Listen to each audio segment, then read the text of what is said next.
So how long you staying in space, cosmonaut? I have another week. You have another week? Yeah, because me and Em made that deal for one shot that we would I would stay in space for an extra week. And I think it's gonna be a long, long Space time. cosmonaut. I have another.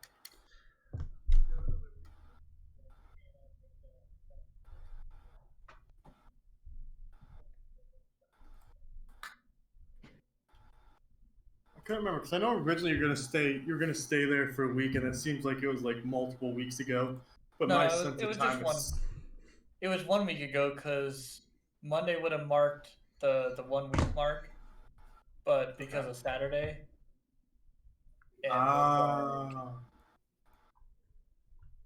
I was Got like, if you, you do I a got shot, I'll stay in space a whole nother week, and Em was like, bet.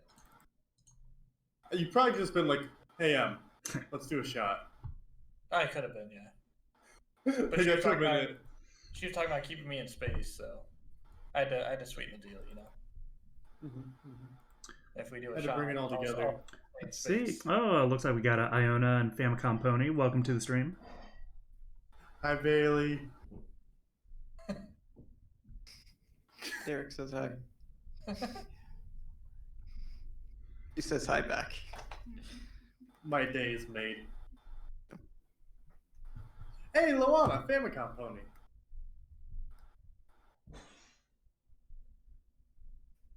I like that.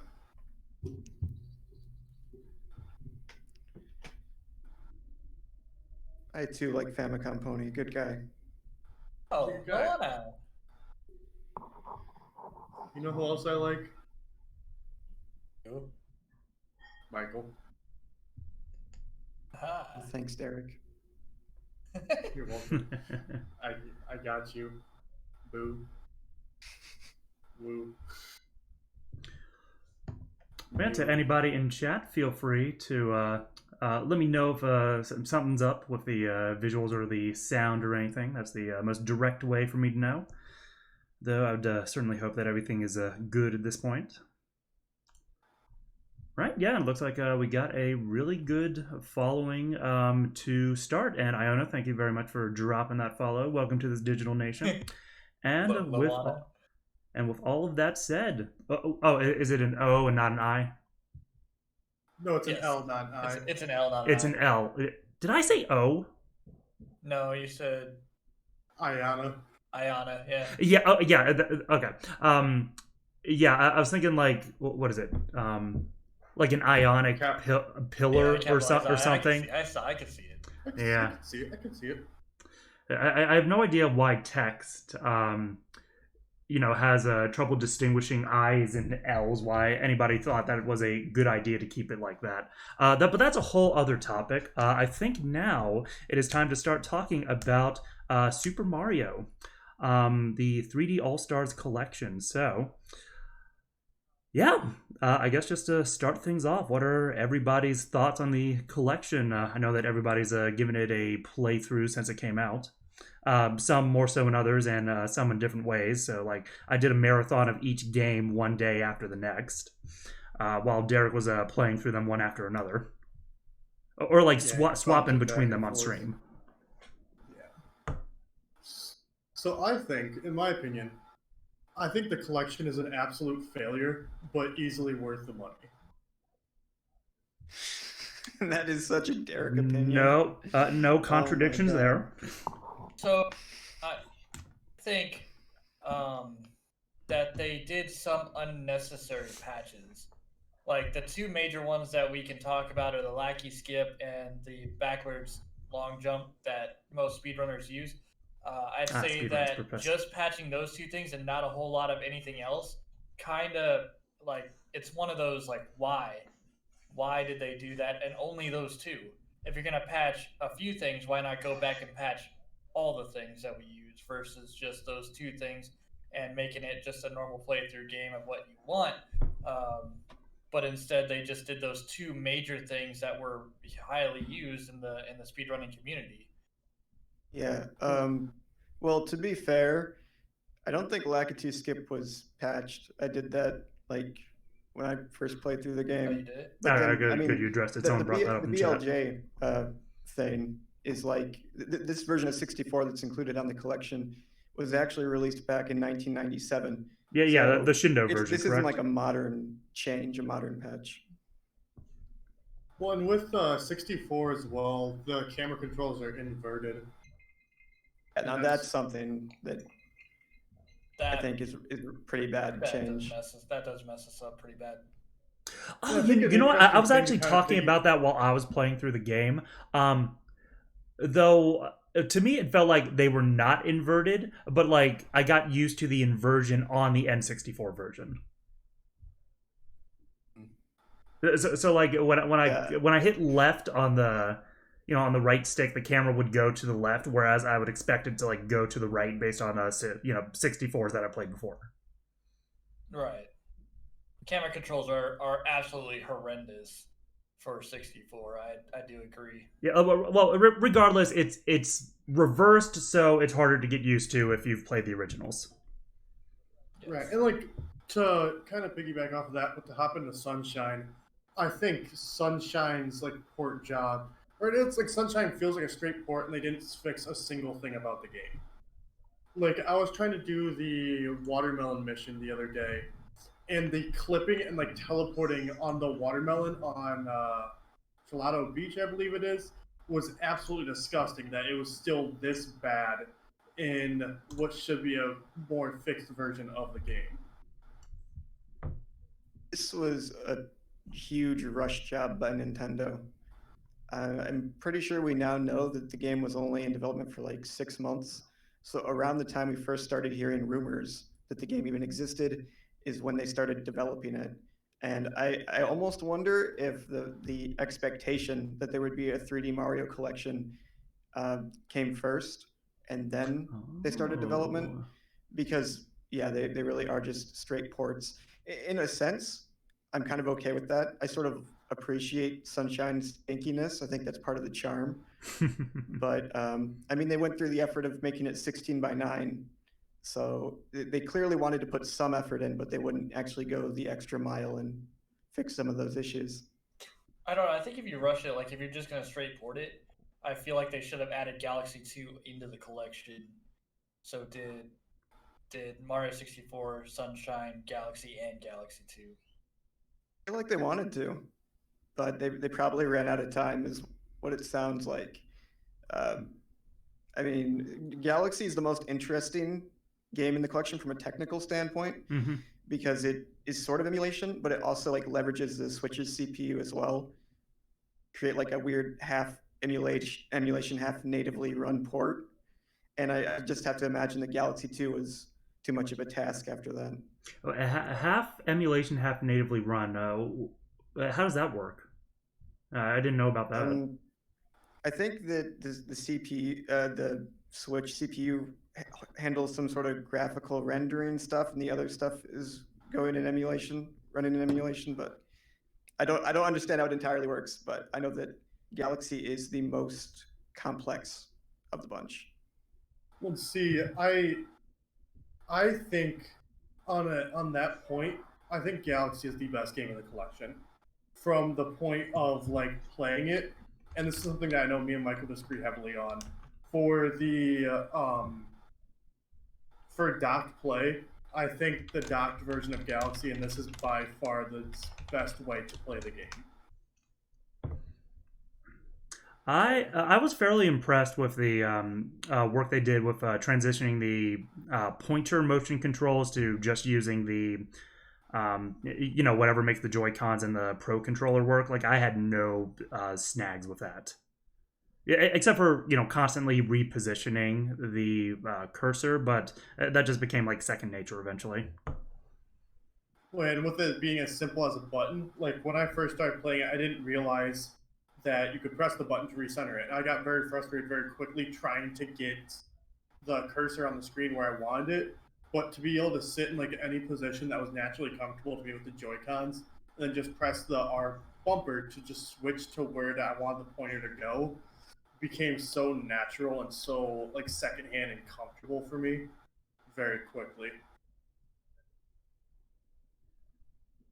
I'm a little surprised they didn't take more cues from the NVIDIA Shield port of Galaxy, which they released in China, I think, last year, where I believe you're actually able to use the right stick as a for pointer functionality, where here you're just limited to gyro, which felt like a little bit of a missed opportunity. If you do have both sticks, you might as well make use of them. Again, maybe too much work, even though they already had the port done. Let's see. I know at one point I was thinking about what was going on with that. Like, well, why didn't they just transition to like right stick controls? Just have options, not even use the motion controls. I forget the specifics, but like with all of the examples of the motion controls that I encountered, I eventually just accepted that, like, hey, yeah, that would be pretty hard transitioning all of the pointer functions to being able to use the analog sticks. But then again, if you just said that if someone else has actually been able to do that transition, then well, Nintendo. It's Nintendo's subsidiary or whatever, whoever works with them for the NVIDIA Shield official port. That's what I don't understand, is that they've already officially done this. So NVIDIA Shield of official port. I am very unfamiliar with all of that. In China, there was a handful of 5 or so Wii games that got official ports to the NVIDIA Shield. I think Punch-Out was one of them, Mario Galaxy, and Twilight Princess, right off the top of my head. And it was a full Wii emulator running on the NVIDIA Shield.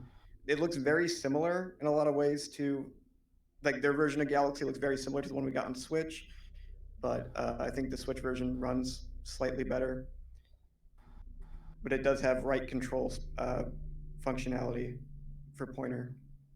Well, speaking on like the pointer controls, the playing Galaxy handheld, while it's not as bad as my gut reaction to it is still bad. Like, in my opinion.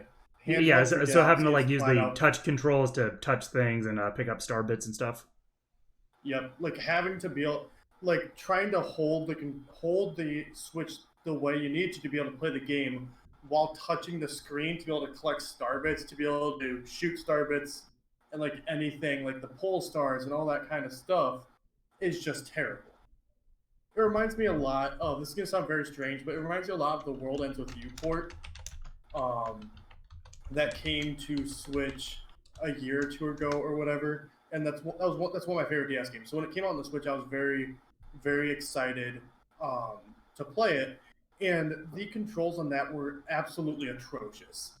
And the way they did it is you had to like hold the Switch with your left hand to be able to like control it, and like all the combat was touchscreen. So you had to hold the entire Switch with your left hand only while using your right hand to do combat. And it was atrocious. It sounds extremely complicated for no reason.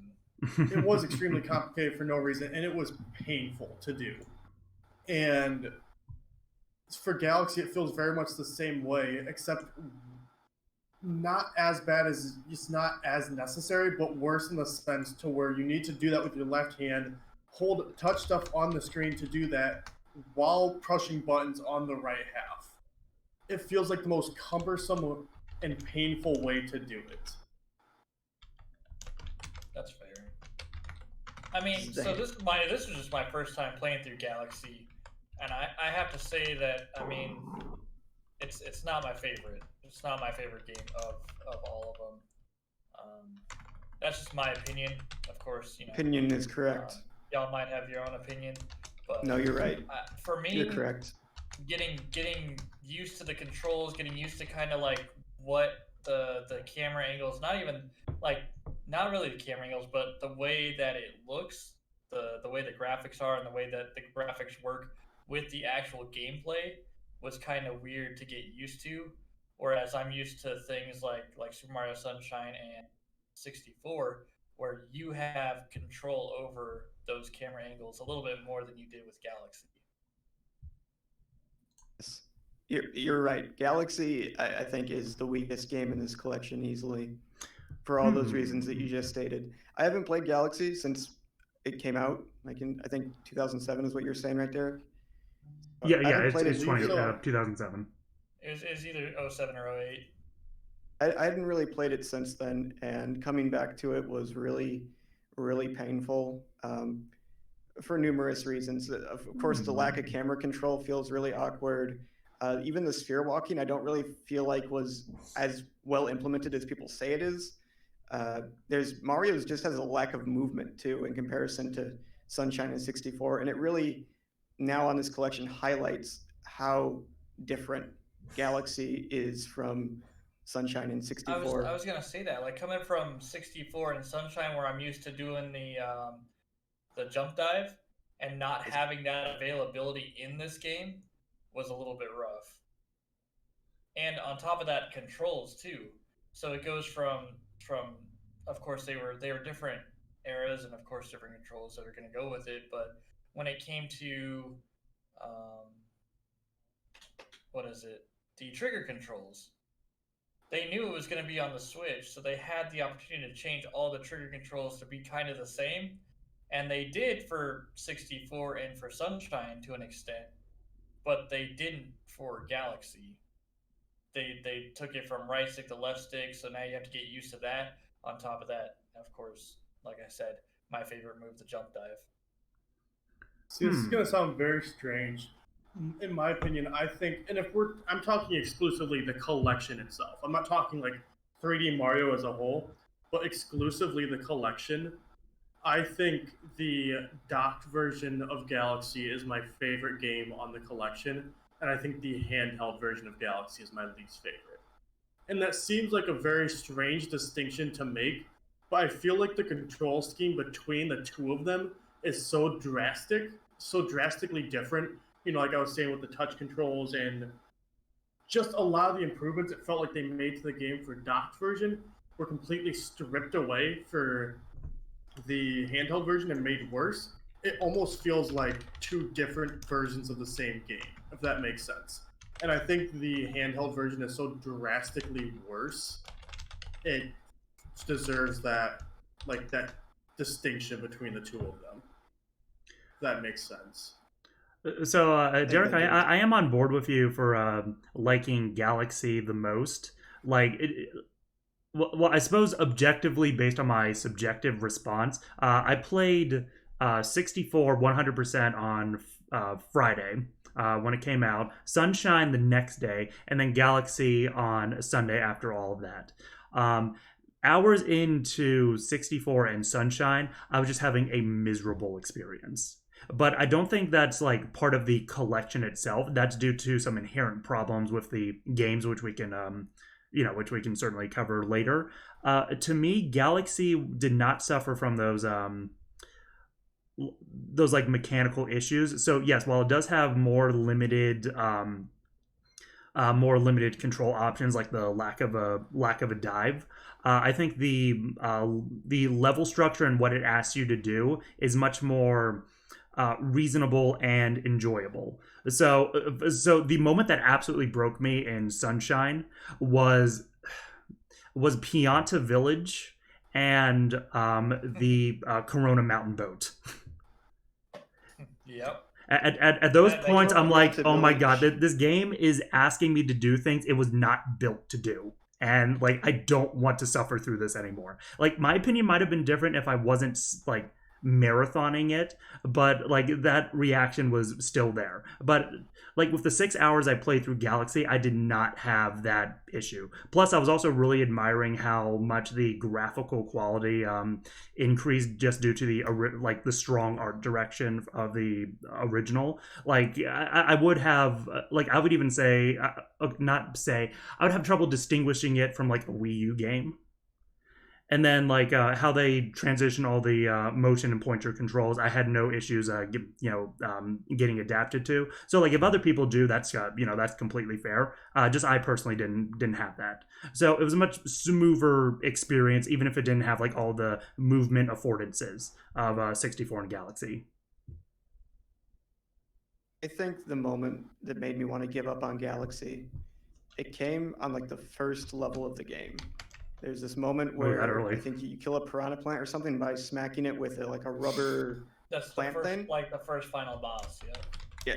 Yeah. No, not the dinosaur one. It's like a little mini area. It's like these green plants, and then you smack it okay, into yeah. a piranha. Oh yeah, yeah. It hit the spin, and they swing back, and then they snap forward and kill it.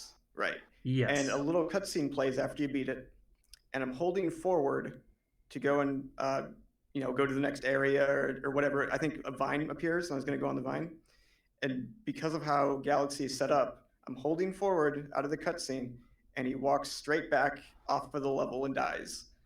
I'm like, oh. It's just Galaxy feels my. so janky, and I don't think I'll ever be able to get over it. How completely uncomfortable that game is to play. And the motion controls, in my opinion, don't help. It's a little bit better on Switch. I like that you can press Y to do the spin attack. You don't have to shake the thing. But where you were saying that Sunshine is asking you to do things that the game wasn't built for. That's what every moment of Galaxy feels like to me when I try and play it. Ooh. It's my Galaxy hot take. So, this is the one I was telling Michael about before we started. That is gonna floor him. I think in and out of the collection, Sunshine is the worst game out of all three. And Wrong. And it's for the same reasons that you're saying for Galaxy. Sunshine to me, when I'm playing it, it's so janky. And like I don't say that as like I think it's bad, because I don't think it's bad. I don't think any of these games are bad. But Sunshine to me is it's so janky. It feels broken. I would agree with that. And it may be like nostalgia glasses falling off right now, but like Sunshine's the one I grew up with. Sunshine is primarily the 3D Mario game I grew up with. The GameCube is my favorite system of all time. I love Sunshine. And I haven't played Sunshine in like 3 or 4 years.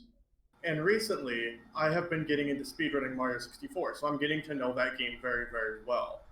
And I think 64 is also very, very janky. I think all 3 of them are, honestly.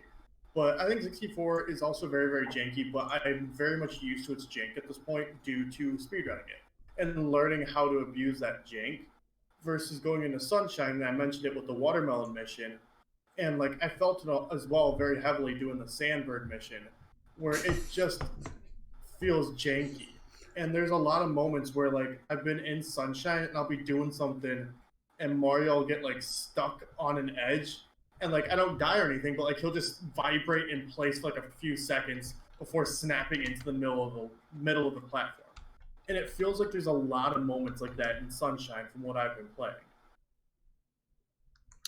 So, I think I know what you're talking about. Like to me, in Sunshine, the flood is like good enough when you're when you're just moving around and you can like auto correct yourself while you're moving. But Mario's movement felt very jerky, that as soon as you hit a direction he would go like 10 feet in that direction, just leaving out any opportunity to do precision movement.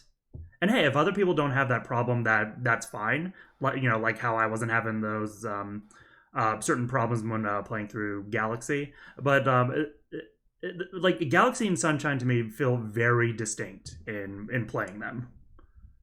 I wonder how much of that has to do with this collection in particular. I did hear that like the dead zone on the stick is all messed up in these versions of the games. Like 64, I could tell it instantly that everything is more sensitive. Sunshine, I couldn't tell it as much, but I wonder if that's what you're picking up on, is like some jankiness from that.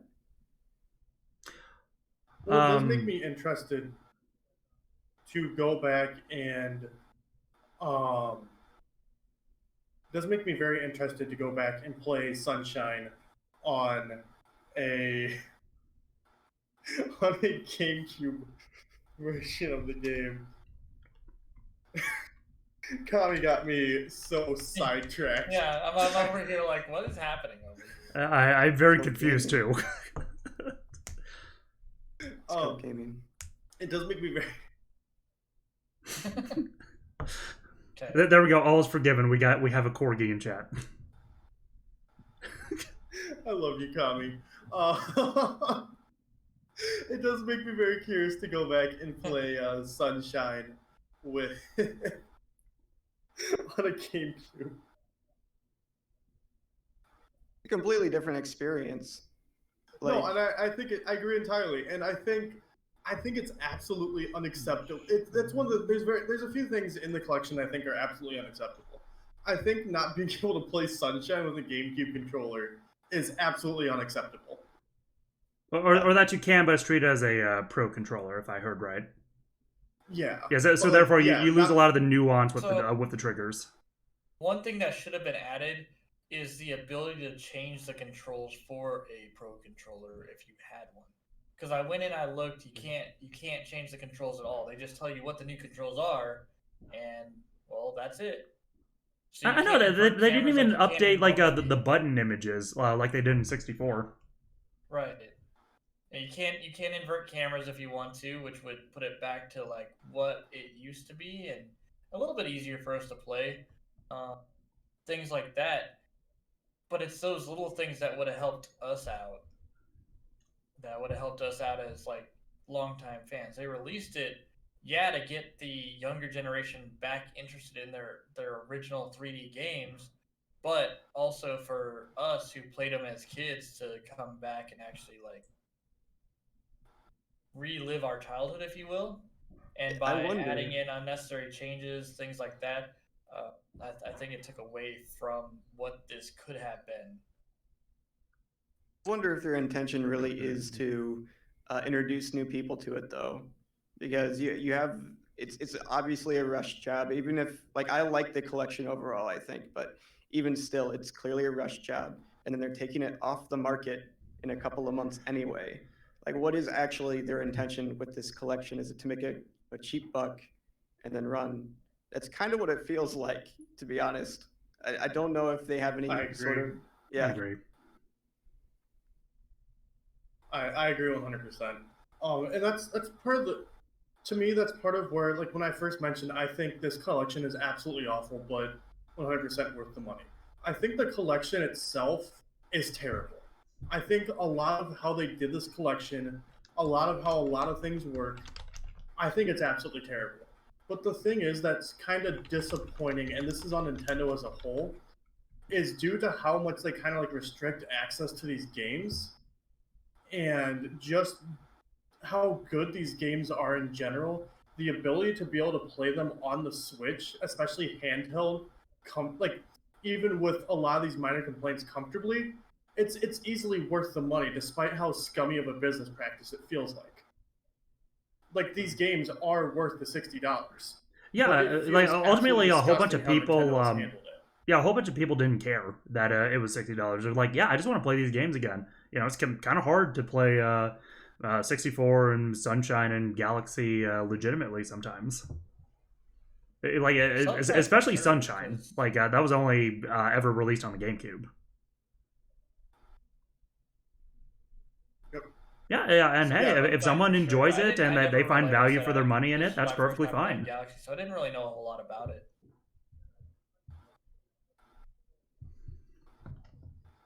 But instantly hated it once I did play it. To be fair, you also fell asleep.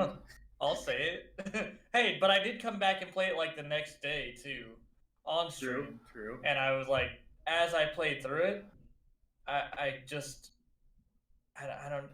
It was my least favorite Mario game. Like of all of them, I grew up with Super Mario 64. I grew up with Sunshine. I never played Galaxy, but as soon as I played Galaxy, there was just something about the game. Like Mike was saying, the mechanics of how the game actually looked with the camera and stuff. What I said about the cameras. Some of the ways that the movement worked with it, I just didn't like it. I just didn't like it. And I think that's a very interesting conversation. I think that comes down to the debate of, 3D open world exploration Mario, take 64, take Sunshine, take Odyssey, versus more of the streamlined level-based format of 3D Mario. Take Galaxy, Galaxy 1, Galaxy 2, 3D Land, 3D World, and just what people prefer, like what people want out of the 3D Mario. because this collection is very heavily skewed towards the open world exploration end, with 2/3 of it being that, while only 1/3 being the other type of it. Now I think now that's a really interesting topic. Like after I finished my marathon, I was talking exactly on that. Like how with 64 and Sunshine, I do lump them together because they have that very open world, like small sandbox design that gives you a set of nuanced movement in order to accomplish the objectives it lays out. And what I really liked about that is that there's ways you can use that movement to like accomplish those goals faster or better. Like so like with Sunshine especially, learning the side flip, wall jump, and then using the hover nozzle to get up to higher places, that feels so good to do, and that's a completely legitimate option in the game. Honestly, I think that was ahead of its time with Sunshine, but just sometimes to me they also ask you things that like the game is just does not do very well, like precision platforming. Whereas with Galaxy they make it much more linear, so much less options to explore a level. But with that, it comes with more polish in what you're doing. Control issues that someone may have, like put aside with that. So that it just becomes like a more streamlined, polished Mario games that loses like the opportunities for playing the game with a whole bunch of movement affordances. So it feels like you're kind of like constructing your own your own path to the objective, but it just becomes simpler, which I was really appreciating at the end of my marathon, coming off of 64 and Galaxy, when I was just wanting to get through the games. And then that like doubly applies to the 3D Land and 3D World style, where they just make it completely linear, but it's also a direct translation of old 2D Mario to more 3D levels, which, hey, that had its appeal too. I'm actually look quite fondly upon those games nowadays, and I'm really looking forward to the 3D World port. Yeah, and I think so. I feel like there's a lot of. I feel like I'm trying to think of the right way to word this. I feel like it's another interesting conversation, right? Where, for me at least, I feel like playing through 64 and Sunshine in a more relaxed, choose your own pace kind of thing makes the games better. Yes, I will admit I probably like, played them the wrong way. Well, no, which is fine. Like, I don't necessarily think there's a wrong way to play them, but I feel like playing through them at our own relaxed pace works better for those kind of games. Or like Galaxy, at least for me, it's a lot easier to like stream something like that because you can almost play it like second nature, not fully pay attention to it, because it's a lot simpler. You can just, point A to point B kind of deal, go like say half and half on commentary and gameplay, while say streaming 64 or streaming Sunshine, you have a lot more options. So you need to be able to think about those options, and trying to commentate while streaming those and figuring out those options may just be, it makes the experience a bit more rough. I disagree entirely. Fair enough. It's like the issue with Galaxy is that it puts me to sleep, but 64, like, it keeps my brain active because you have so many options for movement, for path through the level. Like with 64 especially, you can select a mission, but that doesn't mean you have to play that particular mission, right? And that's what makes it so great for like speedrunning. So when you said like playing through it casually is like the best way to play 64, I don't think there really is a best way at all, because it's such a great speed game. It is maybe the number one speedrun game like ever, and also it's a great game for playing casually. The issue with the 3D collection though is that because they chose to do the Shindu version, or Shindao, however it's pronounced, it kind of limits your options for speedrunning it. So it's one kind of negative about. So what I think he was getting at with the commentary piece there is like Galaxy, you can speedrun it but because of how linear it is and how easy the controls are meant to be, it's a lot easier to commentate, like talk with a chat if you're going live, doing things like that, and actually talk about what's going on. Versus with Super Mario 64, I find myself occasionally, like, depending on what level it is, if it's a little bit harder, or we're talking like Dark World, things like that, where I need to focus up, or the Bowser throws where I need to focus up, I go silent for a good period of time. So there's not good amount of commentary along with the gameplay. It's just gameplay or commentary, kind of that break. Yeah, and that's what I'm going for, right? Because, like, you know, as I've been learning to speedrun Mario 64, I am liking Mario 64 a lot more from speedrunning it. Because, you know, me and Michael have known each other for a very long time. Michael knows for the longest time I did not like 64. I did not. I think that part is that I played the Wii U port, which is atrocious. The worst way to play the game. Don't play the Wii U port. It's garbage. But learning how to speedrun 64 made me have a lot more fun with it. I would honestly say, upon reflection, upon playing 3D All-Stars, 64 is my favorite 3D Mario game. And if we're talking like platformer Mario, I think 64 has become my favorite platformer Mario game. And a lot of that comes from learning how to speedrun it. It's become a lot more fun to me. I've enjoyed the game a lot more because of that. But learning how to speedrun it and commentate and this and that, especially like for me with my streaming style, I'm very expressive, I'm very motionful, I'm very energetic with that. And I have to very much tone that down a lot when I'm playing 64.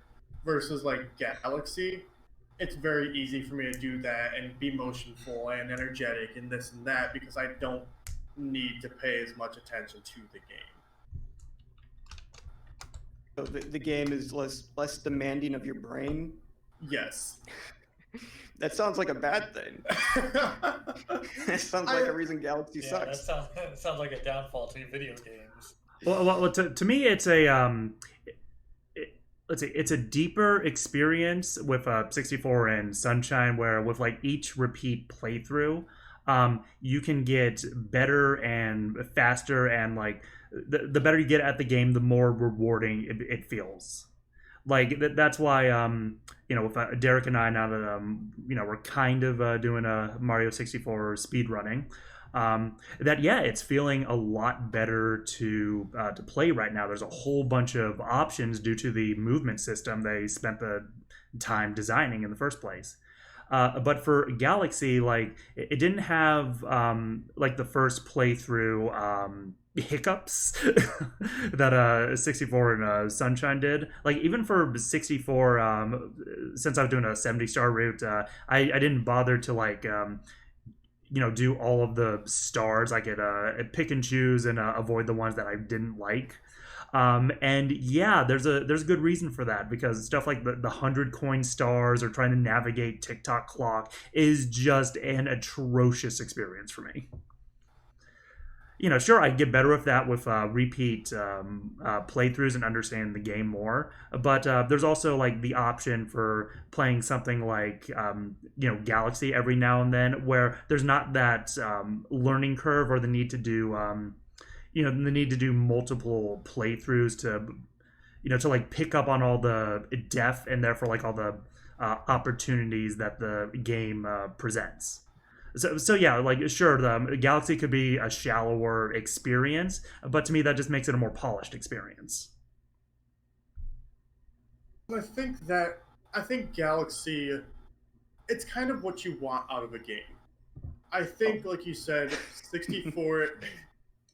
64 and Sunshine are a lot more intensive, and they're a lot more like, you know, I want to be good at the game. I want to get better at the game. I want to do this. I want to do that. While say like Galaxy to me is a lot more relaxing of an experience, and it may just be what I'm looking for out of the games. Like I personally don't care if I'm good at Galaxy. Versus like 64, I'm trying to improve. I'm trying to do this. I'm trying to do that. I'm trying to learn how to do this, et cetera, et cetera, et cetera. And while I have a lot of fun with both of them, it's kind of two different versions of fun. Like I'm looking for different things out of the game. While like if I was going to 64, looking like I just want to relax and not worry about this, not worry about that, etc., I wouldn't have as much fun as I did with Galaxy. Versus like if I went to Galaxy, I'm like I want to get better, I want to do this, I want to do that. Like how I approach 64, I wouldn't have as much fun with Galaxy in the way I do with 64.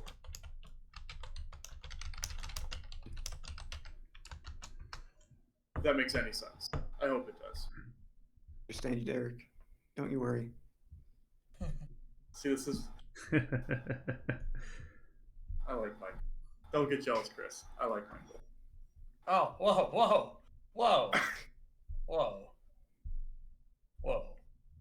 I thought it was only me. Okay, so I think we have some pretty pretty well explained perspectives on why someone would prefer 64 and Sunshine, others would prefer prefer an experience like Galaxy. So where does stuff like 3D Land and World and Odyssey fit into all this? Odyssey is probably the best video game ever made. Sorry, which one? Odyssey is by far the worst 3D Mario. Derek's wrong, as he's shown throughout this entire Yo. Odyssey, I don't think Odyssey is bad. I think Odyssey is the worst 3D Mario. I think it offers the weakest experience out of all of them. I think it offers a lot of interesting worlds. I think it offers a lot of interesting gameplay. I think it came with a lot of things that were different. Honestly, I think, in my opinion, subjective opinion, whatever. I think that Galaxy's the worst, followed by Sunshine. Then you got Odyssey. Then you have 64 at the top there. 3D Land, it depends on how you play it. I know that they had the multiplayer function within it to go and do it, and I know that they it was different. So I think the multiplayer ability kind of brings a different level to it. So I probably put it right there in the middle. Right, a 3D World. Yes. Yeah, the 4-player co-op. I gotta fix my opinion. I do not think Odyssey is the worst 3D Mario game. I have not played 3D Land, so I have no opinion on that. I think, or 3D World specifically. I think I prefer 3D Land over Odyssey, but I do think Odyssey is better. I would say out of the ones I've played, 3D Land is probably the worst out of them, and none of these are bad. I don't think any of them are necessarily bad, but I think 3D Land is probably the weakest 3D Mario game out of what I've played, followed by Odyssey. And that's not trying to be argumentative or anything like that. That's just like my opinion. I think Mario 64, while Mario 64 is interesting because I think what it did is absolutely incredible. It's hard to return to. There's a lot of archaic mechanics to it, but I also think upon replaying all three of these and playing through Odyssey a few months ago, 64 is my favorite. 64 is my favorite 3D Mario. Despite I think of a lot of the archaic mechanics of it. It's the one I want to return to and do return to the most now. I think that 3D World to me is a pretty good game. It's been a while since I played it. I'm going to play it again when it comes out on Switch. But 3D World to me is what Galaxy should have been. The more linear 3D Mario game, but not bogged down by trying to be a successor to like Mario 64 or Sunshine with its mission structure. 3D World gives you that pure Mario platforming. We're in the third dimension, and that's all it does. You're talking about how Galaxy doesn't ask as much from you when you're playing it on like a brain side of things. 3D World, I feel like, does that just a little bit better in all the ways that matter. I could see the mechanics of Galaxy being in a 64/Sunshine-like game, and I would really love that. But because it splits the difference between the two styles, it's just a little bit engaging. Yeah, I think that's actually a pretty good idea, putting it on a spectrum. Between more open-ended opportunities with the 64 and Sunshine on one end, and then like the linear levels with land, 3D land and world on the other, with Galaxy occupying like some space in between. I 3D World coming out in um 3D World coming out in February. I'm very much looking forward to being able to experience that. Um and get a more solid opinion on it. I do think I'm actually going to replay through 3D Land here sometime soon, probably on stream. Because I haven't played that game since it came out on the 3DS as well. And like realistically, I don't think that's going to get ported to the Switch. I think if it would have been a combo pack with 3D World. But I really am, after playing through, and I'm still playing through 64 Sunshine Galaxy on the Switch right now. I am very curious to return to some of the other ones. You know, like I said, I haven't played 3D Land in a long time. I haven't played Galaxy 2 before. I'm really interested to play Galaxy 2 and play 3D World and experience 3D Land again and have somewhat of a solid opinion across the board for these games. Because upon reflection and playing these as I've gotten older, you know, very recently now, it has very drastically changed my opinions on them. And I think I will honestly like 3D Land less playing through it again, which does make me very sad because I very much enjoyed it, but I do think I will like it, unfortunately. 3D Land is a game that exists in a very particular context of first 3D Mario, like original adventure on a handheld, and also introducing that new style, which World improved upon in just about every way. It's very standard looking back at it at this point in time, especially with Odyssey and everything that game did. But I'll be interested to hear what you have to say. Yeah, I think 3D Land, talking on that specifically, I think it is a game that is made to be on the 3DS and made to be handheld, and taking it away from that is going to take away from a lot of what is made the game enjoyable. It was made to be picked up to play a level or two, put down, etc. And that's what the game is for. And I think taking it out of that context is going to ruin some of it, especially in the context of when it came out. To me, Land and World, their existence is a direct translation of 2D Mario to 3D. And I could definitely appreciate that from its own merits. Just give a very linear level, but with more 3D platforming. It can also include like backflips and triple jumps and whatnot. And like with what it was asking, I was like perfectly fine with that, even though it wasn't like the 3D Mario that I was used to at the time. Like over time, those games have grown on me quite a bit because it's like a different way to experience 3D Mario. But at the same time, I do love the other collectathon, more open world styles of 64, Sunshine, and Odyssey, which I will finally say, I think that's like my favorite of all the 3D Marios. I freaking loved that game to pieces. And for me, it was a very simple matter that at any point in time, I could go in like any direction of the map I was exploring. And if I found something interesting, I could explore it more and I would find a moon. Like just that direct feedback of like, oh hey, you're looking at this, you're looking into this area. Yeah, it's gonna be worth it. You're gonna find something. And like for me, where I was like trying to get all the moons, in a level before moving on to the next one, that was like exactly what I was looking for. Yeah, for others, they directly say like it's the sheer abundance of moons, the sheer saturation that you get them for like doing nothing. That was like the very problem. But I just like all of the. How it rewards you in so many different ways for going off the path.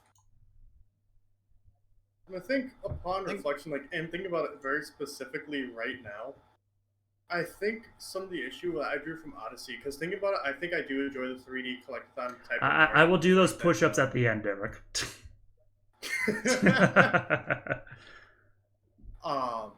I know you're trying to honest... punish me for my opinion. Oh no, I just thought it'd be funny. It came up with, since I have the chat up, it came up with it was like, you could make Vocelli do this. I was like, all right, well, sorry, go on. I think the Kingdoms of Odyssey were just too big, in my personal taste. And I find that I've enjoyed the smaller ones a lot more. Like, a lot of my favorite ones were the smaller ones. As weird as it sounds, like, I really enjoyed Fallen Kingdom. I really enjoyed the very first one, the Hat Kingdom. I really enjoyed Cloud Kingdom. I enjoyed the smaller ones. So I think the larger ones were just too open for me, personally. And I think that's upon, like, replaying, like, Sunshine and 64, specifically 64, I'm really, really enjoying the small, compact one. And something that me and Chris butt heads on, specifically, is Snowman's Land is by far my favorite world in 64. Hate that big stupid head. And like thinking about it, Snowman's Land is a very, very small and compact level. And I think that's part of why I enjoy about it so much.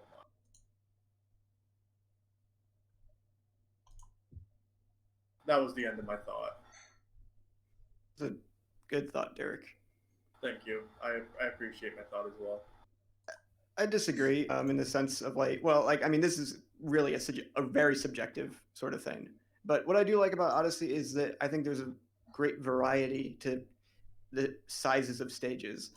Like the Ruin Kingdom is literally a boss fight. Same thing with the Cloud Kingdom. Then you have the Lake Kingdom, which is just a bit bigger, and is splits the difference between that and like the Sand Kingdom, which is a sprawling open world, which is maybe the size of a couple of Mario 64 stages. And I love the variety about the game. Something recently, since I've been speedrunning it now, I never understood until just recently how well that game can do everything that 64 and Sunshine does, but better in a lot of ways. The movement options in Odyssey are by far the most abundant that Mario has ever had. And even though it does have these giant areas, they don't really drag the game down. If you want to like play through Odyssey quickly, like it's a pretty snappy experience still. And that's just something I appreciate about it. I do think that Odyssey has a lot of variety, and I think that is a strength it has. But like for me, the Sand Kingdom is my least favorite. I do not enjoy playing through the Sand Kingdom just due to its size. And like same thing goes for New Donk City. I do not enjoy playing through New Donk City simply because of its style. It's imposing to me, I guess, is the way to put it. But I can appreciate what they did and recognize on a subjective level it's just not for me. And I think the more I think on Odyssey, that's a lot of my opinions on it. I think objectively, it's a far too easy game. I think it's a very, very, very, very easy game. But on a subjective level, a lot of it is just not things I personally enjoy, and not necessarily things that are bad about the game, just things that are bad for me specifically. Easy in like what sense though? I wonder if the easiness of Odyssey just comes from the fact that it lacks a lot of the jank that Sunshine and 64 have. Well, I think like you could actually control Mario. I think it's, for me, the easiness of Odyssey comes from, what I view as the easiness of Odyssey comes from what Vocelli mentioned earlier, just how abundant the moons are. Just how easy it is, like, oh, you walk 2 steps, here's a moon. You talk to this person, here's a moon. You jumped twice, here's a moon. Come on now, Derek. You're being a little hyperbolic. I am being hyperbolic. That's 100% hyperbolic. But a lot... It is 100% hyperbolic, but it does feel that way to me. When I'm playing through Odyssey, it feels like the game is babying me. It feels like anything and everything I do, the game just like, here's a moon, here's a moon, here's a moon. And you don't necessarily have to work for them. And there are moons like that in the game. You know, there are moons that you have to work hard for. And I'm not saying there's not. but I think the moons kind of feel worthless to me when I'm playing through it, just because of how easy they are. It's how easy so many of them are to get. And like in 64, you think they're rewarding you too much? I think yes, I think they're rewarding me too much, and that like it loses its value for me due to how much they reward you. Well, I won't disagree with your opinion, Derek. It's your opinion. But yeah, I think Odyssey really does just everything that Sunshine and 64 try to do, but better. One of the biggest things, though, is that, yeah, you're rewarded for all these things, but like there's some pretty simple challenges in 64 and Sunshine. And when you complete those, it's like, okay, you completed this challenge. Now you get kicked out of the level. You watch a little animation, and then you can re-enter the level, which I think is a problem I have with Galaxy as well, to a certain extent, because of the way that game's mission structure is set up, where you complete a thing and then you have to go back and essentially walk through all these areas that you've already seen, which are pretty linear, just to get to the new spot that you want to access for the new mission. I can agree with that 100%. And I think that comes down to, like, say 64. All four of us know how to speedrun 64, at least somewhat, right? That comes to me where, speedrunning 64, having to go through those same kind of motions again to get to a different part of the level because it boots you out, is where it opens up the doors for the more complex maneuvers. Where it opens up the doors to, like, learn how to do this, learn how to do that, like, and learn the more speedrunning tactics of the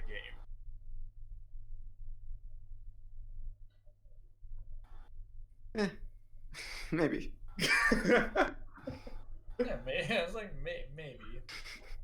I'm not sure that if More 64 timing. didn't kick, yeah, I'm not sure if 64 didn't kick me out if I wouldn't have a better understanding of the mechanics or not. I think that it's just kind of padding, and I love 64. I would agree with that it is kind of padding, but in a strange way, I think the game would be a much weaker experience if it lets you stay in the level. I think they'd have to put more stuff in it. Yeah, no, I agree. And I think that comes down to, like, I like short games. I do. Luigi's Mansion is one of my favorite games. I speedrun it, all that kind of stuff. And, like, even without knowing how to speedrun that game, it's a very short game. I like having the shorter, more compact experiences. You know, I enjoy longer games. I do. But, like, if I had to pick one or the other, I would pick a shorter, more compact experience. 9 times out of 10. You know, and that's just for me when I go to play games, that's what I'm looking for. Versus Odyssey kind of feels so incredibly bloated.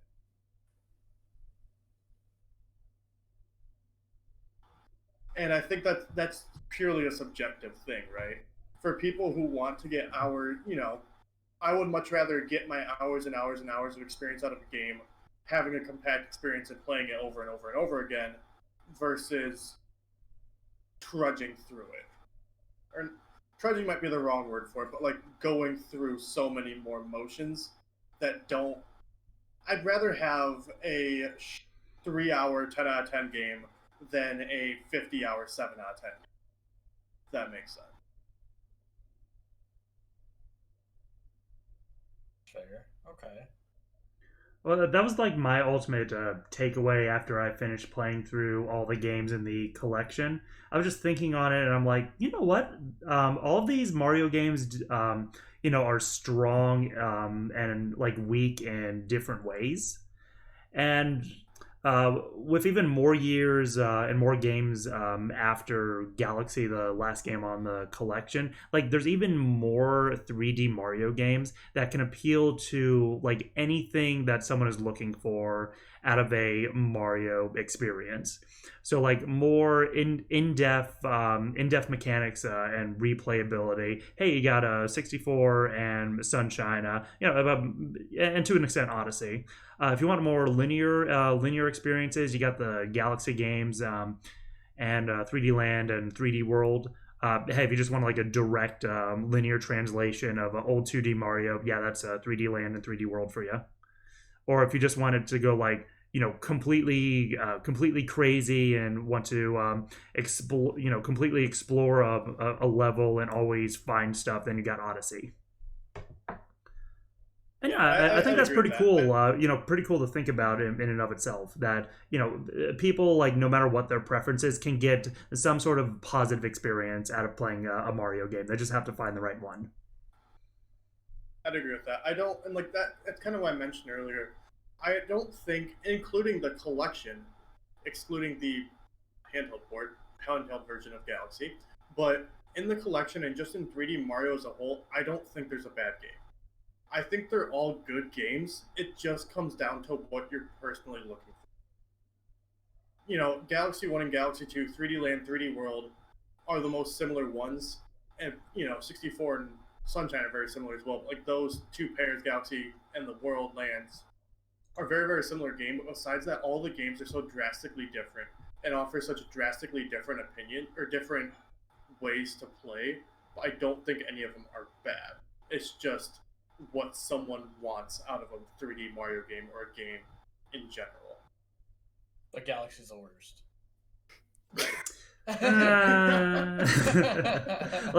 So like, even for someone like me who would personally say that Sunshine is the worst out of the collection, like I could still admire how its movement system and how it constructed its levels was just actually kind of ingenious in a way, that there's so many different ways you can approach an objective in that game, and like the better you get at using the mechanics such as the side flipping and good use of the hover nozzle and stuff, like the better you can accomplish those goals. Like that was really vibing with me at some point, but as soon as I couldn't do that and I had to deal with Mario's like really jerky motions, it was like one of the most frustrating experiences of my entire life. I'll say one thing about Sunshine. Oh, sorry. Yeah, I was just also gonna add that. So sure, like the freaking Corona Mountain boat, that's like a very clear exception. That's like just one part of the game, but that more to me shows just like how they were relying on the game's underlying wonky physics engine for some of their sprites, like pachinko machine. That's all I need to bring up. But I could swear that no matter what direction I was aiming the nozzle off of that boat, it would go in a direction. Okay, so if I was aiming it at any one direction off of the boat, it would go in a different direction every single time.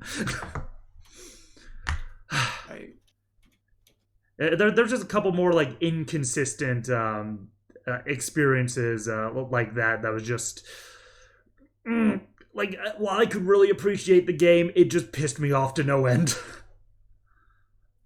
Yeah, I think even people who really like Sunshine kind of admit that the game feels not so great at times. Like a lot of the most memorable parts about Sunshine to me, like the Sandbird, Corona Mountain, the infamous lily pad stage, these are all generally considered like negatives when you talk about the game, but they're the memorable parts. So Sunshine has a strange relationship with itself and its community, and that what we think about the most are those kind of weird parts that were extra hard and maybe unfairly so. But I do think. No, you. You. No. You. No, you. No, you. Okay. Okay. I agree. I do think, despite all the games being good, all the 3D Mario's being good, I do think they all have parts that are objectively bad, and that's not like enough to ruin the experience of any of them, at least in my opinion. I do think they have levels or parts or this or that are objectively bad. 64 and Sunshine are the two I'm the most familiar with. 64, Rainbow Ride is ass. Rainbow Ride sucks. That level is garbage. Sunshine, Corona Mountain is bad. Pachinko level is bad. The lily pad level is bad. Snowman's big fat head is bad. Snowman's Land is the best part of that game. For some reason, I really like that level too. Actually, so with that, I can Rainbow Ride. It's I have a weird relationship with Rainbow Ride. Sometimes I'm really good at it. Sometimes I'm really bad at it. But I will say that your favorite land is Snowman's Land. But talking about compact, I don't know why your favorite land isn't Hazy Mazy Cave, because that's really compact if you do it right. Coming from a speedrunner point of view, all the stars are pretty much in the generally in the same area that you would get from there, making it really compact. Hazy Maze Cave is a really good speed level. Yeah, I can definitely I think recognize that. I think that's just because, like, learning how to speedrun, I've only really sped run that level specifically once. And I think compact in the sense of it's a smaller area, but you have so many, like, it's a very small but very open area. Snowman's Land is a very small but very open area. Hazy Maze is a very small but very confined area. Very claustrophobic, if that makes sense. There's like a whole lake in the bottom of it.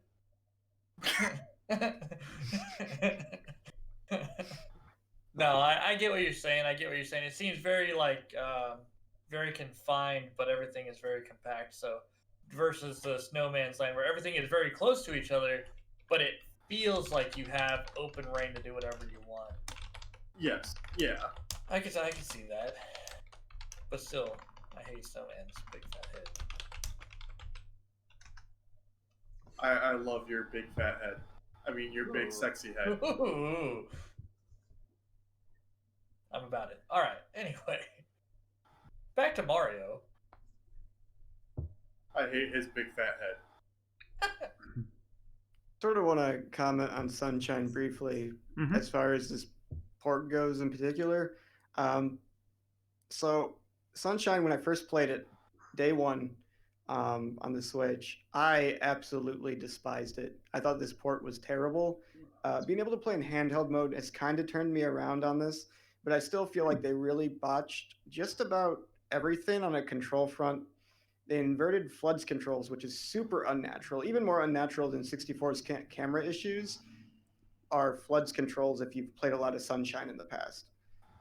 Then there's the issue with no analog triggers, and this is something they kind of had to deal with because the Switch doesn't have them. But instead of just having like Flood instantly on, like all the way, or running Flood, every time you press the button, there's like a slight delay before the water starts.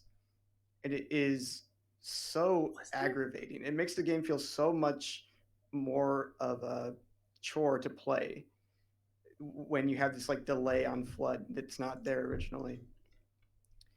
And there's like one other thing that I found really irritating, but I can't think of it right now. Anyway, I feel like they really messed up how the controls work in Sunshine.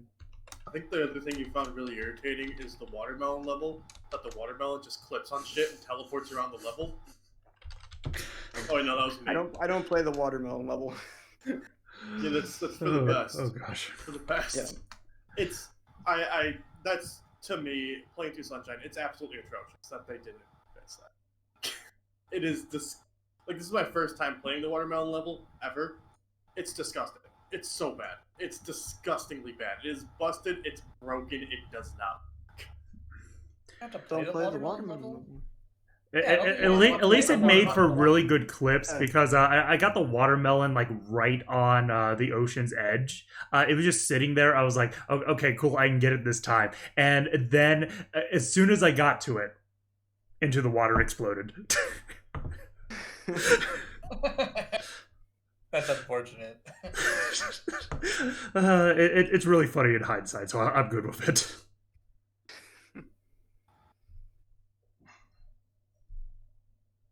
Despite how strange it sounds, if they like remastered or like release this again, like, and I legitimately mean again, if they release the same collection again but fixed a lot of these issues, I would buy it again. I don't think we're gonna see that for another like. Oh no, they're not going to. Like, we're not gonna see that for another like not 25 years. Yeah, no, they're not going to. But if they streaming. Yeah, so looking for more like remasters. Yeah, so looking for more like remasters compared to straight up ports. Right. Yeah, like 64 and Sunshine just from having older game design in them, not all the modern conventions. Yeah, I was definitely getting the frustrating experiences from it. So definitely some sort of fixes to alleviate the wonkier parts would have been much appreciated. But yeah, that's not what we got out of this collection, and obviously in the time frame that they had, they weren't going to do that.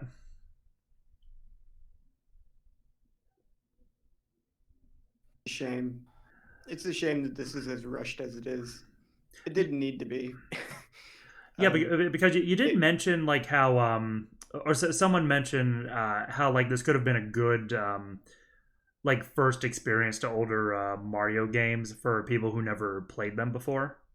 Which first off, for like collections like this, I do think that's a good way to look at these games. That sometimes they're not made for people who already played the games. They're made so other people can experience them. Just look at all the ports from the Wii U to the Switch that don't really like do too much for improving the game. But yeah, obviously they just did a straight up port job instead of trying to fix any of the underlying issues or things that haven't like aged well, or even more things that like are kind of like a first time players traps that like they're gonna stumble on it. We all stumbled on them as kids when we first played through it. Which is it's an absolute shame. Like if those problems are just so intolerable to a new player that they wouldn't even try to play the game anymore. So think of something like the Mega Man collections, where those games are like brutally freaking difficult. So their solution for that was the rewind feature, where you can just instantly try again. Like, sure, it makes the game incredibly easier to anybody who uses it, but it also makes it more accessible. It's the crutch that those games needed for their older their older game design. That's just not as palpable nowadays. And yeah, I think some of the jank in 64 and Sunshine would also fall into that category. I mean, heck, even as someone who played Sunshine before, that game, some of that stuff in that game just infuriated me to no end. Add baby mode. Well, like add something so that people Yes, hold on. experiencing these games for the first time who want like a little smoother experience won't have to go through it and just be like completely turned off from the game. I'd be shocked if they didn't. Sorry, what was that? I was going to say I'm I'm a little surprised that they didn't include something like save states at the very least. Like that seemed like a really big missing feature from a collection of like ROMs. Yeah, See, if emulation, that would be very feasible. I think this collection is I think this collection is perfectly accessible to people who have not played these games before. I think that's the people who will get the most out of this, because you mentioned, right, that all these different things and blah blah like bothers us. But you have to think a lot of these are the same issues these games had when they came out, and all four of us adore and love Mario. And even with these issues that these games had when they came out, we still very heavily enjoyed them. Minus Chris with Galaxy that came out this week. But these issues that we have with 64, the three of you played 64 growing up. I did not. You still really heavily enjoyed it. I beat 64 for the first time less than a month ago, and I really enjoyed it, including these issues, because they were issues that were present with that version of the game I was playing, which was the original version of it. I grew up playing Sunshine. I enjoyed Sunshine more when I was a kid with these issues than I do now as an adult. Well, there's the thing, like with I think they're accessible. That's what I'm going for. I get what you mean, but to be fair, like you might not have played 64 when you grew up, but you did grow up in the era of that kind of game with those same limitations. So I feel like you're going to be a little bit more used to something like that than someone who grew up with let's say Odyssey was their first Mario game, and now they're going back and they're playing 64, people are gonna maybe be put off a little bit by going from like the silky smooth controls of Odyssey to 64, which is much more limiting in how Mario can move, or at least it feels that way. I don't think it'd be a terrible idea just to have like a save state feature or rewind. Rewind would probably be harder to implement, but something to make it more accessible. Yeah, and just out of the sheer proportion of people who have bought this game, I think it's like one of the highest selling games on the Switch of all time now. Which I mean, that's kind of for better or for worse. That yeah, you have a rushed collection, like clearly getting so rewarded. For Nintendo's bottom line. Who knows what they'll think about doing stuff like this again. But anyways, a bit beyond that, a whole bunch of new people like have to be experiencing this collection. So I am kind of wondering, like, people who are learning Super Mario 64's stars for the first time, who don't like automatically know what to do. Like, how is that sort of experience for them now? So that was actually, me and Derek kind of experienced that a little bit. We were playing with somebody who hadn't played through Super Mario 64 in quite a while. Oh, that's right. The amount of expertise that we had compared to her coming back to the game, it took her a minute to figure out what needed to happen, and it was kind of like playing a brand new game. You're relearning everything. I think it gave it a lot of replayability. I don't think she had ever played 64 before. I think she had said she had never played 64. She had only played Galaxy out of the 3 games. Thing. And I know she was struggling quite a...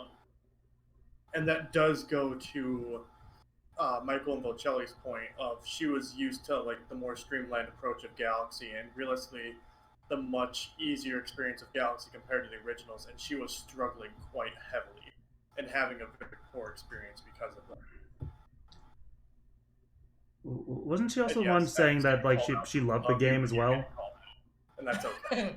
I'm not calling her out. I'm not calling her out either. But yeah, it was more a state of fact to kind of help push the point. Right. No. And upon that, I do. Yeah. No. I agree. My point is incorrect. I was saying about how I feel like these games are accessible. I will concede that point and say I was incorrect. I'll argue more, Derek. Okay. I was correct.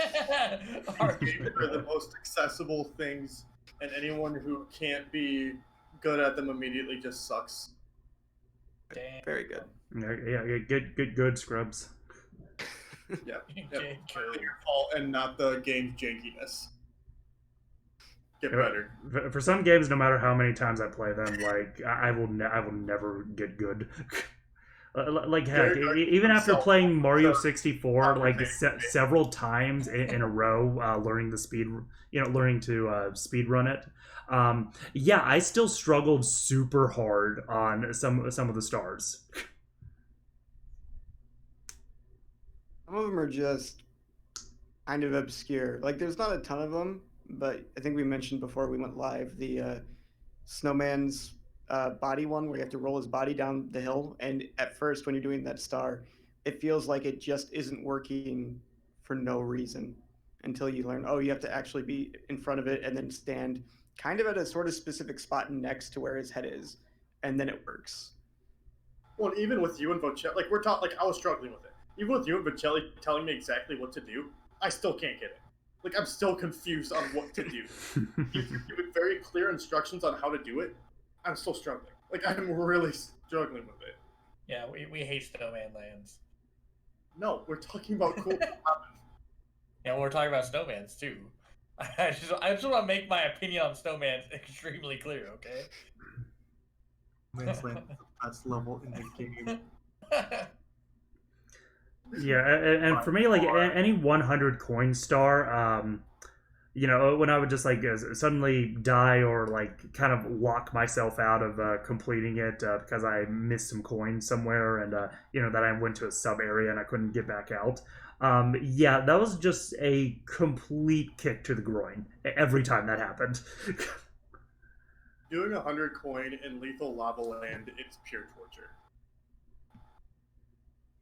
Why did you struggle with that one? I don't understand that. I feel like that's a pretty easy one. So I couldn't for some reason, right? The shell just wasn't spawning, and I have no idea why, but it just wasn't there. Wait, that's because you went on a earlier star. It spawns on later stars. And see, Yeah. that actually goes back to the accessibility point. Yeah, too. yeah, that's absolute case in point right there.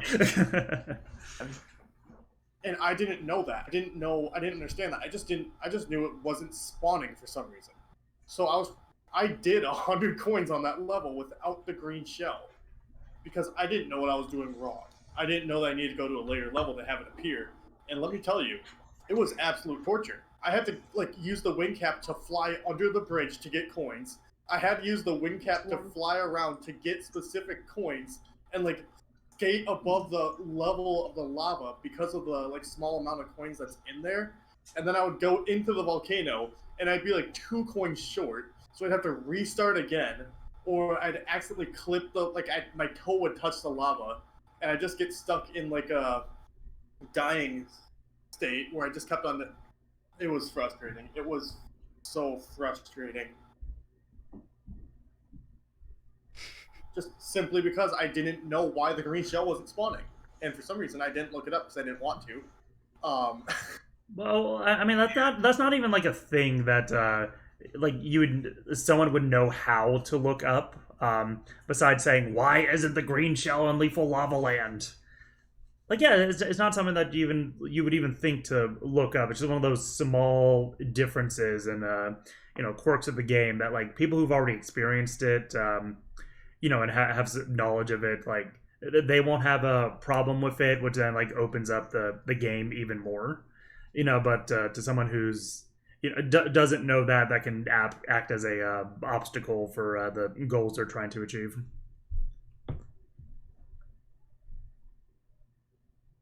And it's so just kind of chilling and casually getting I'm 100%ing Mario 64 just casually in my own time. Like I said, I'm casually doing that for all 3 of the games just because I want to. All of my experience with Mario 64 prior to this has been on stream with people telling me what to do. Because for those of you who don't know, I have a series called Twitch Teaches Me How to Speedrun Mario 64, where I'm learning how to speedrun the game by the Twitch chat telling me how to do it. And if I was doing this live, I probably would have been told how to do it within 2 minutes. Why the green shell? It would have been as simple as a message of go to a later star in a spot. But because I wasn't doing that and just having that blind experience of my own, I didn't know. I didn't understand. And it's a very different way to play the game from what I'm used to, which is not the normal way to play it. Yeah, that was the same same with me in my marathon session. 120 stars, over a period of time, I won't mind it too much. I can enjoy Mario 64 for what it was, but trying to cram it all into one night was absolutely miserable because I just reached a point where my brain and my the muscles in my hands were just no longer responding, so I was getting into all these death loops on stuff like Rainbow Ride and TikTok Clock. Don't worry, that's for me. Neighbor getting an apple fritter. Well, yeah, I wonder. 120 star run, I could see that 100%. Because then you start doing the butt bump instead of the long jump when you need to do the long jump, things like that. Resulting in death. Absolutely. I figured out the college people do that. Does sort of raise a question, I guess, sort of related, as to what is the proper context for these games to be experienced. Has that time already passed for some of these games? Maybe Sunshine, for example, and just what the best way to play is. I don't think I would ever endure a 120 star run in one setting, at least like without having known like the speedrun route or something. That sounds miserable. So I think for 64, I think now any time is the right time for it. But for Sunshine, I think a remake would be the right move to bring in, like remodel it, redo it, bring it in fresh, and then see what people think. Maybe even do kind of like a rebrand of it, if you will. Change a few things and re-release it. I think that would do it a lot of good. I'd agree with that. I mean, before the 3D All Stars collection had been rumored, the big heavily rumored thing was Sunshine HD specifically. And the amount of people that were excited about that, the amount of people that were like, oh yeah, fix this in the game, like that were excited about a remaster, a remake of that game specifically on its own, I think speaks to that. So off of those two. So the implication was that 64 is kind of okay to experience as is, but Sunshine is like especially problematic in some ways. I think if you played it as a kid, like most of us did, or like even Derek, who knew coming in how janky it could be, how the controls kind of worked, I think that if you want to show the world what it could be, remake it. Just remake it completely.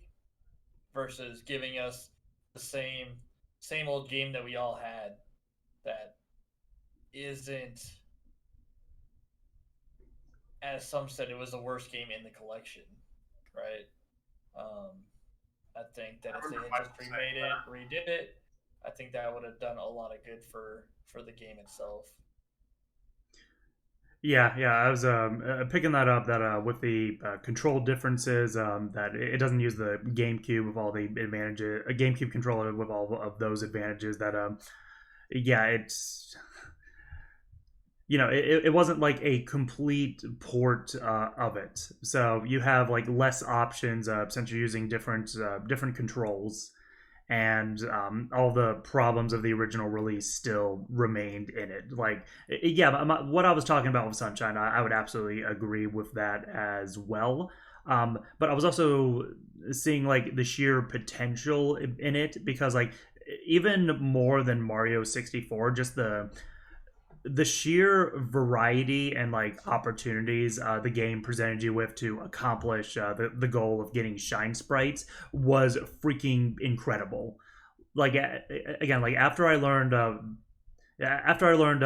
side jumping, wall jumping, and used the flood to get to like the first secret cave for for the first level, like that just kind of blew my mind. So then I started testing the limits of moving around the environment, and found like all these new different ways to get around and accomplish the objectives that are like so much more streamlined than how I struggled with it as a kid.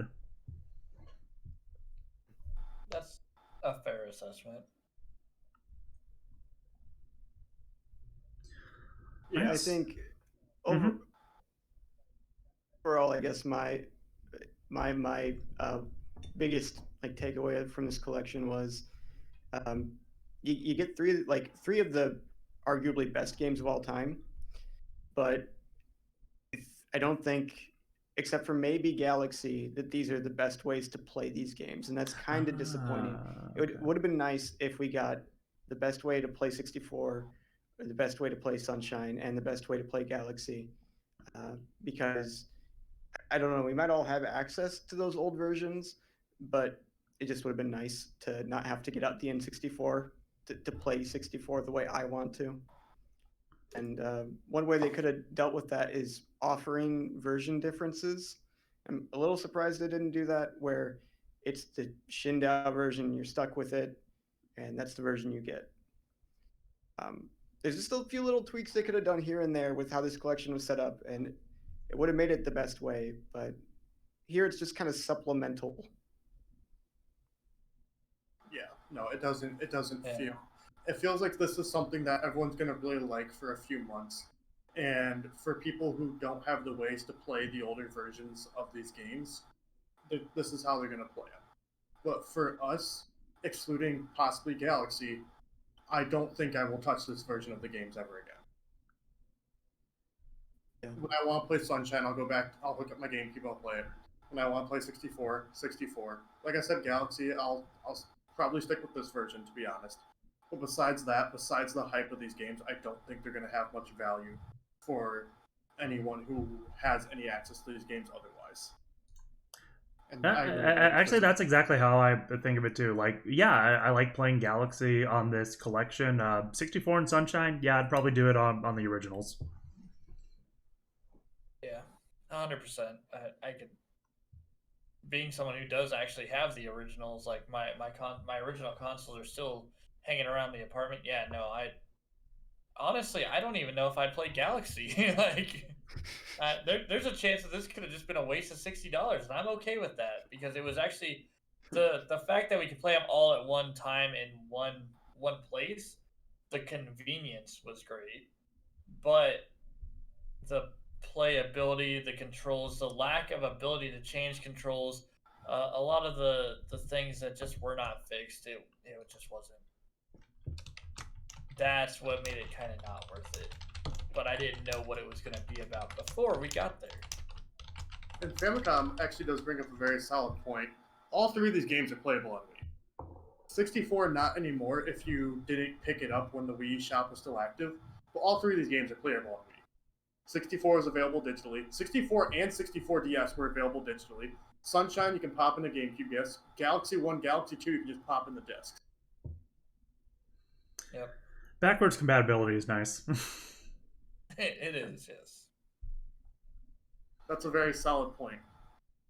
And with that, you have access to 64DS, which is something we've touched on, which is obviously another terrible way to play 64. But I almost feel like it should have been included. Like, really, I feel like the 64DS options of a lot of things should have been included in something like this. I think the two biggest omissions in this would first be Galaxy 2, and second would be 64DS. If they really wanted to make this perfect and make this the best way to play, I think both of those should have been included. Here's a question. I got a question for you guys. Is a feature that you desperately wanted to see from this collection that actually made it in? Because I think in my opinion, this collection basically did nothing that I wanted it to do. I can agree. agree with that. It didn't have anything that I wanted. Uh, It had zero things I wanted except for a game that I didn't ever play. And like, I hate going back to it, but it became my least favorite game after playing it. Yeah, and which is very strange because the one thing I'm actually impressed with that I think this game did right is Galaxy. And I keep on going back to it, which is ironic. I think the docked version of Galaxy is the best thing in this. Besides that, I think it's all mediocre. And the only reason why it is good is because of the base games themselves and the accessibility of it.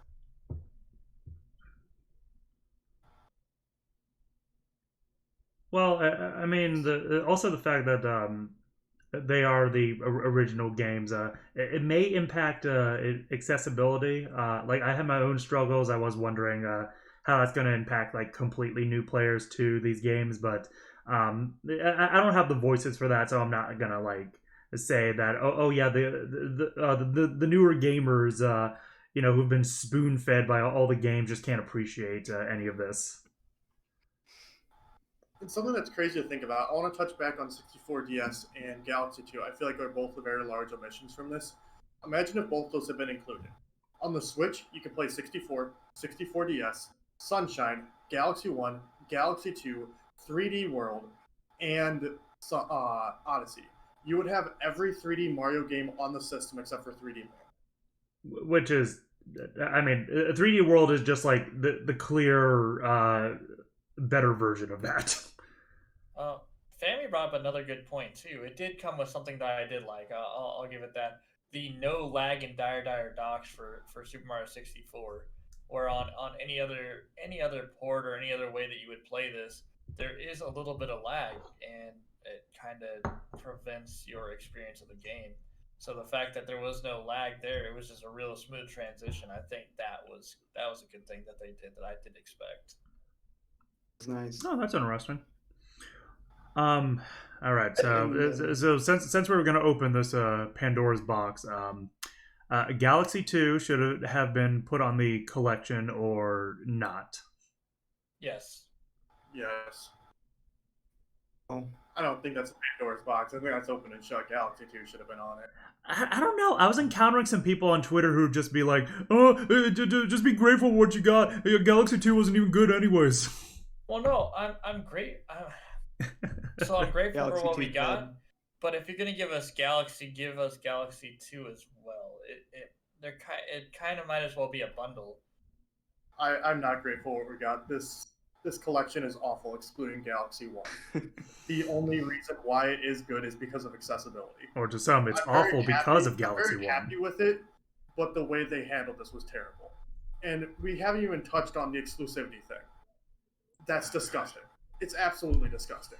A lot of things with how they handled this is terrible, in my opinions. Or in my opinion. Temporary should not have been a thing. This shouldn't be a temporary thing for 5 months. No, I'm fine with the physical being temporary, to be completely honest. That doesn't bother me. Because that's effectively how it is anyway. They don't produce they don't print the game forever. Yeah. They don't, but typically they'll print the game for a couple of years before they cut it off. Not like 7 months. Okay, fair enough. That too. The digital version having being temporary is disgusting. Physical doesn't personally bug me that much because even if they're not printing anymore, you can still buy it. It'd just be more expensive. But removing the digital version of it is a very scummy business practice, in my opinion. There's no reason why they should be doing that except for to make people have to impulse buy it. They're almost on par with EA's microtransaction. Well, I know that's the argument levied at Nintendo with their handling of amiibos, and as an amiibo fan, like a big amiibo fan, that definitely sucked for me. But I kind of came to like at least accept that Nintendo has that mindset that they want to sell all copies of something they produce because that's guaranteed profit for them.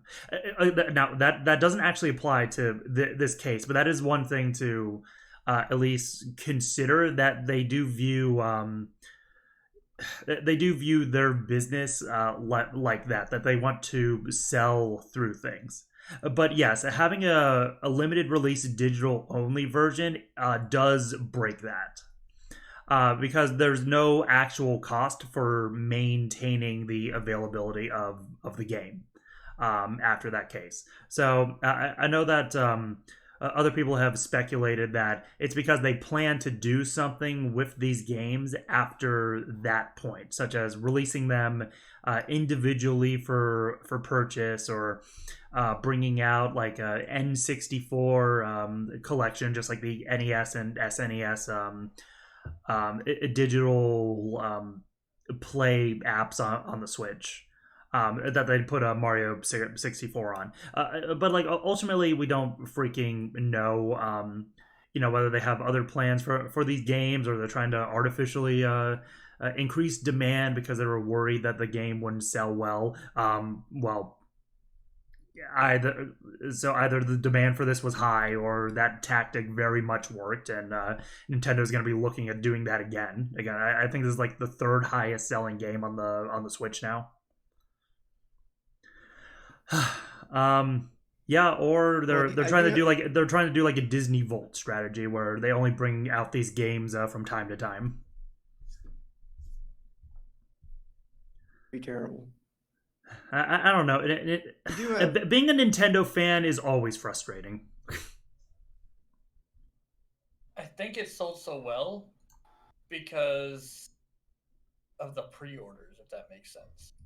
People saw these, they were like, yo, we're about to get everything that we ever wanted in our lives. and then they released them, and then after the fact, well, if I got the digital version, I can't take that back, right? So now I've just got this game. So great, you sold, but now people have games that they're just not gonna play again, depending on who they are.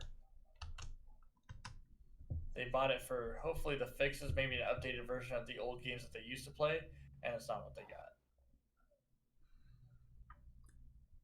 Yeah, I So certainly the wish theory people could have about- gotten more out of this, and they could have got it at any point in time that they wanted. But I don't know. Nintendo decided not to not to do more, probably due to time constraints, and they're going to take it off the marketplace. Probably due to some sleazy stuff they want to do in the future. Just to keep this collection valuable right now. I don't know. Nintendo, sometimes I just really don't understand you. Could salvage it if come around March 31st is when this goes off sale, right? Yes. March 31st, they say, okay, we're done printing 3D All Stars, and it's no longer available on the eShop because now we're releasing it, and it comes with Galaxy 2, and you can get Galaxy 2 as a free update if you already have it. That's the way that they could turn this around for them, because otherwise it looks really bad. Yep. If they do that, then I resend my personal statements on it. But if they don't, which I don't think they're going to be completely honest. So another podcast in March. Well, I suppose there's one more other thing to cover, and that's the missed opportunity of Super Mario 64 DS. Which I'll just open saying I know that game is divisive in and of itself. I'm sure there'll be people as well who be like, no, I don't want that game on this collection. That's the crappiest version. Well, I don't think if it was the only version, which would obviously never happen, then that statement is 100% valid. But anyone who would complain about having it on there on top of what we have already, in my opinion, their complaint holds no water. I agree with that. Just sometimes the logic on the internet is strange.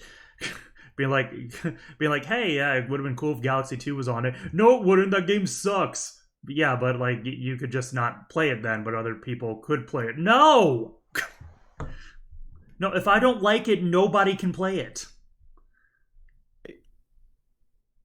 No, but I agree with that person who says that fewer people should have to play any version of Galaxy. Oh my goodness. Save their pain. Exactly. Fair enough. It's just as like a very quick thing of 64 DS. I liked it at the time just because it added like extra stuff to the game, which is at least nowadays that's really lacking. That companies will just push out a complete straight port or remaster of a game, and that's it. They don't change anything like fundamental about it. So like I can appreciate it for that, but yeah, that doesn't necessarily mean it's better if that extra stuff is fluff or if it just controls worse. Like personally, I was fine with the controls. I like the extra stuff they had. The extra characters that really didn't serve any particular purpose other than dividing Mario's moveset among multiple characters. But hey, it was it existed, and I think it's a little different experience from Super Mario 64 that some people may like more than the original. Like back when I was a kid, I was real hyped about the DS, so I loved the heck out of that game. And I still do. For some reason, I'm like as nostalgic about it as like Super Mario 64 itself, both of which I played at the time as a kid. But 64 is not maybe not aged too well. Super Mario 64 DS also has not aged well in certain ways. But hey, if it's available just as a part of the collection, yeah, I've never complained about that.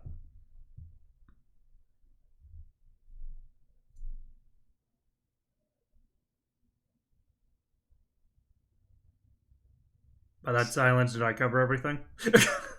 I think so. Yeah. Yeah, I'd agree. I didn't I've, have like a counter argument to that. Yeah, no, my opinions are very few and far between anymore. I've covered most of what I personally want to say. Oh, yeah, got it. I mean, yeah, it would be great if Galaxy 2 or 64 DS was on there as options to make it like a more robust 3D Mario collection. But hey, that was not the case. They, some clear signs that they tried to rush the thing. And it is what it is. But hey, people were very, very thirsty for a 3D Mario collection. A lot of them were excited to get the game, are excited now that they have the game. And hey, if you are among those ranks, then that is perfectly fine. If you can get enjoyment out of a game, that is all the more power to you. No, I think that's still a strange thing, right? Despite all, for like myself, I feel like numerous and valid complaints. I'm still happy. I'm still having fun with it. I think a lot of it is just looking at it from a business perspective and seeing the scummy business practices and decisions that were made against the consumer are what upset me more than a lot of the other stuff done in it. The games themselves are fun, but I do feel like that is more due to the originals of the games, like the core gameplay themselves versus these remastered versions. Or not even remastered versions, just these ported versions.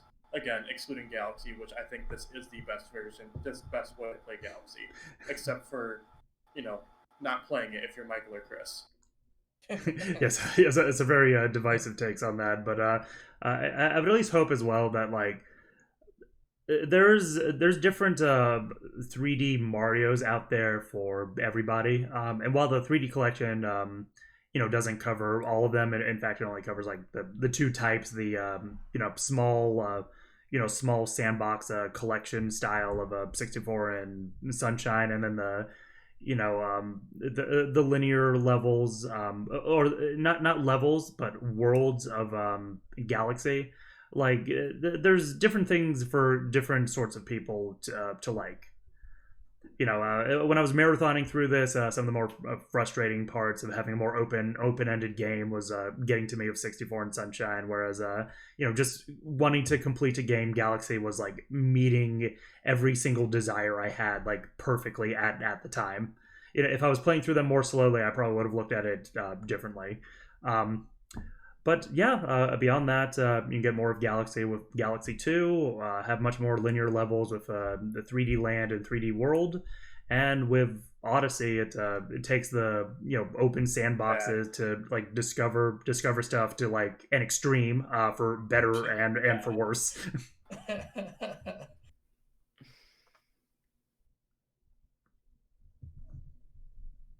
No, I agree.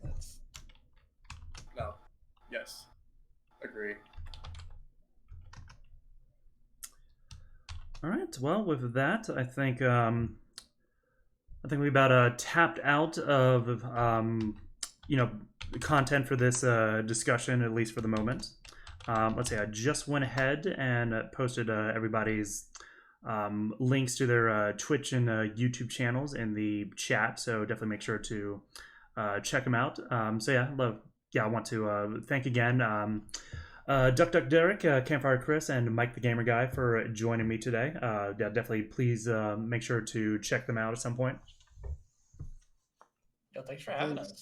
Oh, absolutely. Yeah, I'm glad I could get a group of people to talk about it, because there's a lot to go over. Definitely. So before we're gonna go over in March. yeah, see whatever the heck they do then. So I do have one outstanding thing, and that's I have to do 50 push-ups thanks to Derek. So yeah, Hey, Derek, if you all want to push-ups with him, or you're not real. I'm not real. Oh, come on, man. yeah, I was gonna say while I'm taking care of that, if you all want to outro yourselves and tell the chat what your channels are all about. Derek, go first. Okay. My name is Michael the Gamer Guy. I Hey, you stop that. exclusively speedrun Teletubbies on the PS1. No, that's not and true. I'm getting lying. very close to having. I'm getting very close to having the world record Listen to of this guy. 5 hours and 12 minutes. Lala Oopsie Poopsie is the most difficult segment for me, and the Hey, creepy you can't miss Lala Skip. Yeah, Lala Skip. Lala Skip is the hardest speedrun skip in all of speedrun. So all of speed run, not speed running. Like it's multiple, just all of speed run. but yeah, Bob Dylan. Yeah, that sounds like me. Yeah, okay. Hey Derek, your turn. It's Derek. Yeah, like I thought. Okay. How many Derek's I are don't know. there? Whoever's Derek. Hi, I'm Derek. Got any Derek's in the chat? What do you do? I'm trying to. I don't even know how to rip on you. One Piece. One Piece. Okay. That is Derek. It's just One Piece. One. I Derek mean, the Pokemon if you know anything about Derek, right? It's that Pokemon are dope.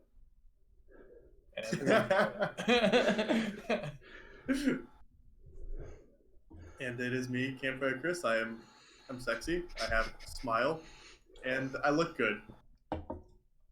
No, rip on me. Come on now. You can do better than that. Let's go. Okay, it's me, Bonfire Brian. Yes, there we I go. smell kind of funny, and I'm not as sexy as Campfire Chris. That's true. That's true. Bonfire Brian is not as sexy as Campfire Chris. True. But no, so I played Nintendo things. We all played Nintendo things. Obviously. Because that's why we're here. We all complain about Nintendo things. We all complain about Nintendo things. Yeah. Yes. I have no more to Yep, say. and I was a President Vocelli, variety streamer on Twitch here. Usually like to do Mario Maker and punish myself horribly with viewer levels.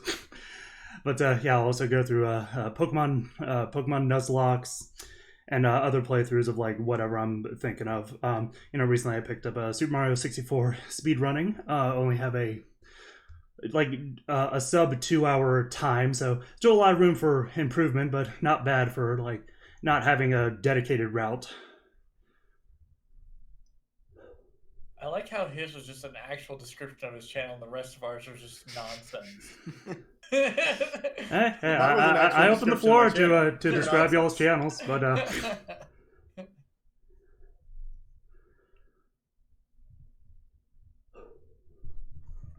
But all right. Yep. right, yes, I probably won't catch my breath in time, so we'll definitely end things here. Good night, everyone. Oh, yeah. Have a good night, Have a good everybody. night. Thank you for coming out and talking with us. Night.